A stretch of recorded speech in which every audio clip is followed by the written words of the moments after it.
There's just no way that what the Houthis were doing, they would continue to do that with impunity and there would not be a reaction from the United States. The Houthis were continuing and there was no let up.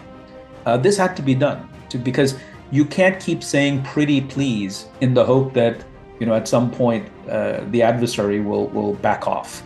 If you just keep saying don't do it, and then you do not back up your public statements with a credible, deterrence, then they're going to continue doing it. It only emboldens the other side. Does this solve everything? No, it's a process. The US will have to assess and say, okay, what do we do next?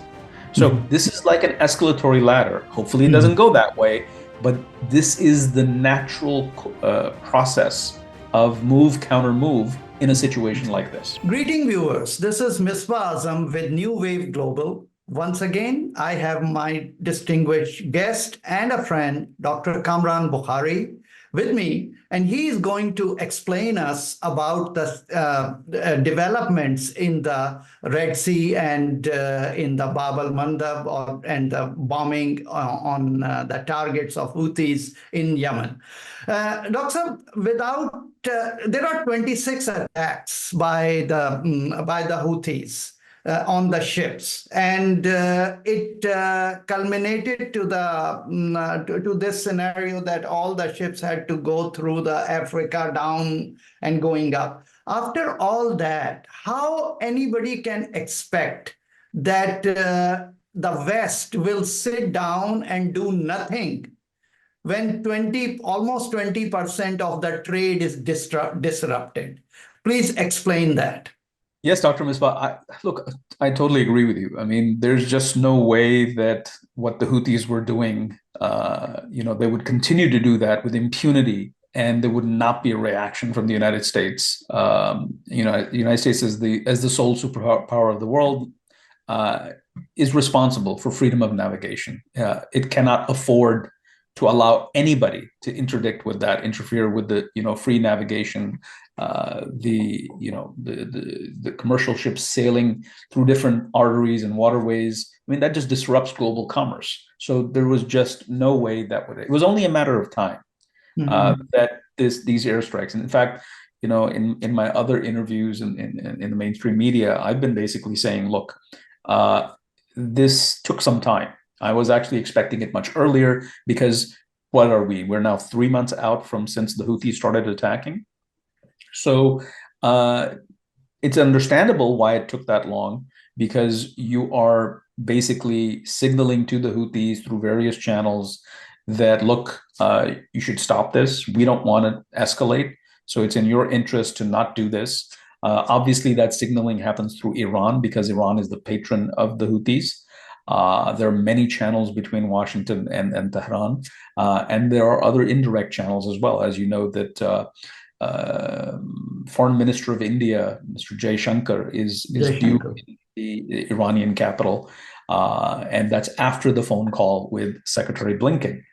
So the conversation will continue, but because the Houthis were continuing and there was no let up, this had to be done because you can't keep saying pretty please in the hope that at some point the adversary will back off.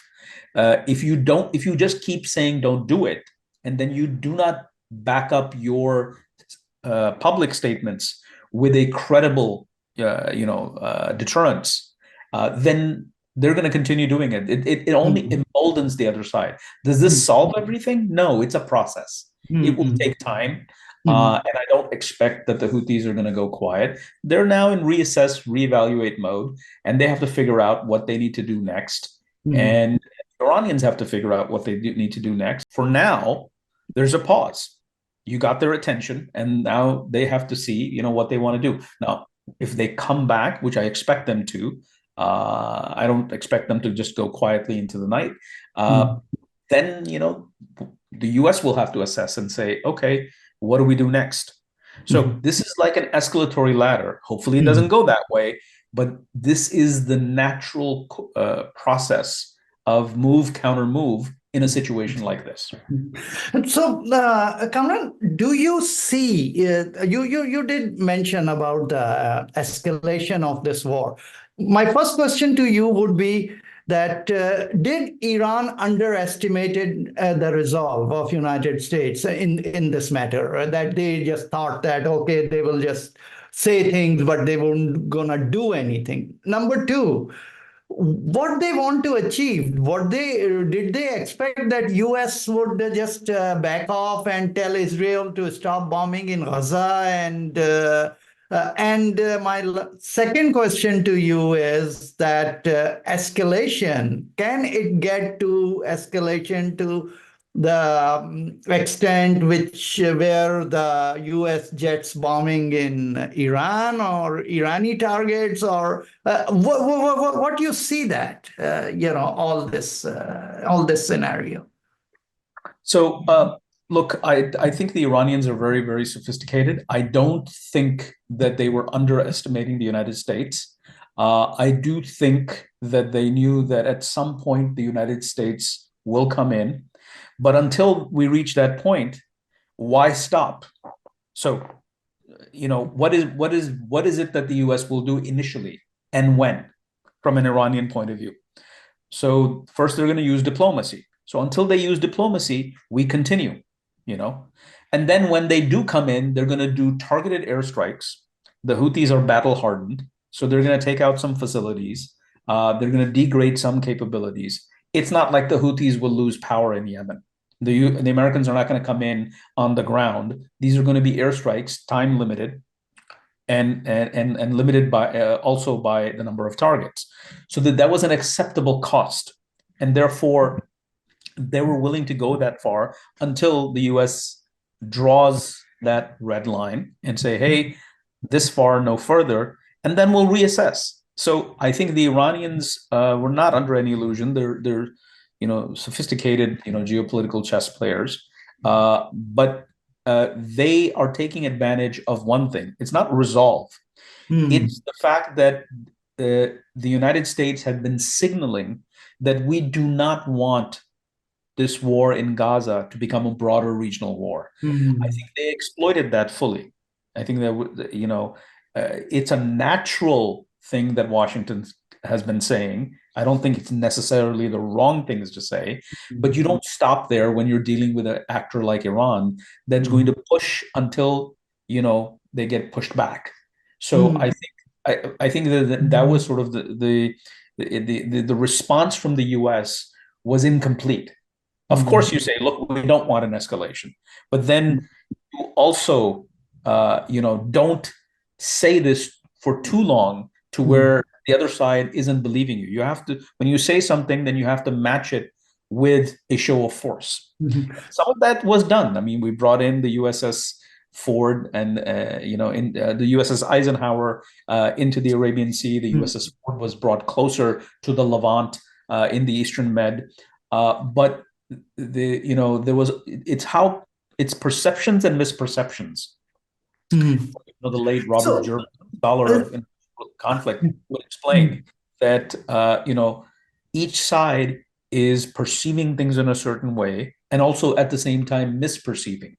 So this is a very complicated game. As for the worst case scenario that you're asking, look, if this does not stop, if somehow I doubt that the Iranians are going to be, after what has happened, will just sort of continue doing what they're doing. They're going to change track. They're going to try to do something different. They're not going to completely back off, but they're not going to keep pushing, because they know that pathway ultimately leads to direct US airstrikes on Iran. I'm not saying it's going to happen, but what I am saying is that if you keep going up the escalatory ladder, that's that will be the conclusion, or not conclusion, but that will be the outcome, where if by striking the Houthis, by striking militias in Syria and Iraq, by striking, taking action against Hezbollah, if the Iranians are not backing off, then the next thing will be to go out directly after Iran. And by the way, this is something that's already being talked in American papers. I mean, there have been several articles in the Wall Street Journal calling for this.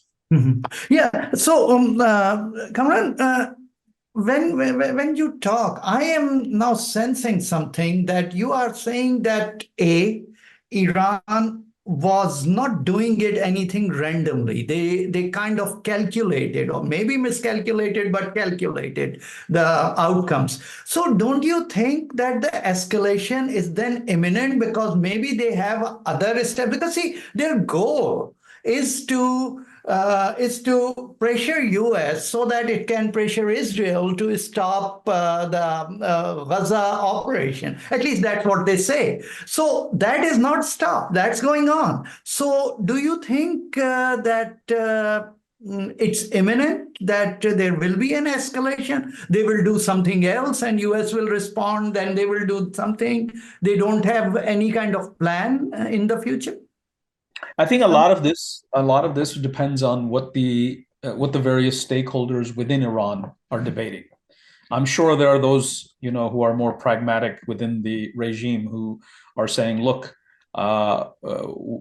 you know, we won't go further than where we are right now. We should not.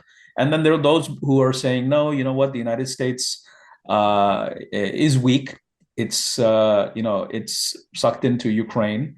It has China issue. There's a war in Gaza. The US credibility is down. So we still have room for maneuver. We can keep pushing. Mm. So this is a debate, I imagine, going on inside Iran. What is the outcome of that debate? Which side prevails over the other? We don't know for sure. But past behavior has shown that Iran is, on one hand, very adventurous, very aggressive, but that doesn't mean that it's not also risk averse. It's also risk averse at a different level. So yes, it's not random. None of this is random. The strategy is not. The goal is not to have U.S. stop Israel from the Gaza, from the military operation in Gaza to dismantle Hamas. The goal is to use that to expand Iran's strategic influence in the region. The Mm. Houthis provide, so the idea. I mean, this is what they want us to believe, or at least their target audience, that we're doing this for Gaza. We're doing this for the Palestinians. I would argue, no, you are exploiting the Palestinian cause to further your own interests. The Houthis are doing it. You're doing it. Otherwise, you would be doing something different. If you were really trying to, help the Palestinians, then you wouldn't be supporting Hamas. You would not have pushed for the October 7th attack. You're doing this for your own, I mean, it's Iran. And I would even go further beyond, this isn't just ideology. This isn't sort of some radical ideology. Let's say that these radicals, Ayatollah Khamenei is now 84, he'll die soon. There's going to be some regime evolution and regime change. Let's say pragmatists come to power. Okay. Let's just assume hypothetical scenario. Yeah. Do you think they're going to give up all of this? These are geopolitical holdings, irrespective of ideology. This is empire building. The Iranians see the Arab world as weak, Turkey as checkmated, Israel as on the defensive. Who's there to stop them in the region? Yeah. So at the US, its attention span is only so much for one theater, because it has the whole world to worry about, especially at a time when we have a war going on in Ukraine and we have the competition with China, and there are no shortage of problems in the United States. This is an election year. So they are exploiting the weaknesses at various levels within the region to expand their own influence. And we should not, we should not make any we should not be under any illusion, and make no mistake. Iran is pursuing its national interest. The Houthis need to consolidate themselves as a major actor in Yemen. Hezbollah needs to make sure that when all is said and done, it is still the largest political force. Formidable force, that's true. Yeah. And Iran needs to make use of the fact that the Assad regime in Syria is a vassal of the Iranians. Do you think that weakening the Houthis will be in interest of Saudi Arabia also, or you don't think so? So I don't think that that's the issue. I think that the Saudis are in a, what we call in Texas, a pickle. On one hand, you don't want the Houthis to be strengthened. On the other hand, you don't want a war that could spill into your territory, disrupt Mm, your oil supplies. So this is a very catch-22 kind of situation for the Saudis. They're between a rock and a hard place, unfortunately. Uh, as for the deal from last March between the Saudis and the Iranians, I have no doubt, at least, and I've written about this, that the Saudis knew that they would be stabbed in the back. mm, Okay, so you do shake the hand of your enemy. If you're Saudi Arabia and you're Iran, you are shaking the hands of each other. Look, the Saudis didn't just go and shake hands with Iran.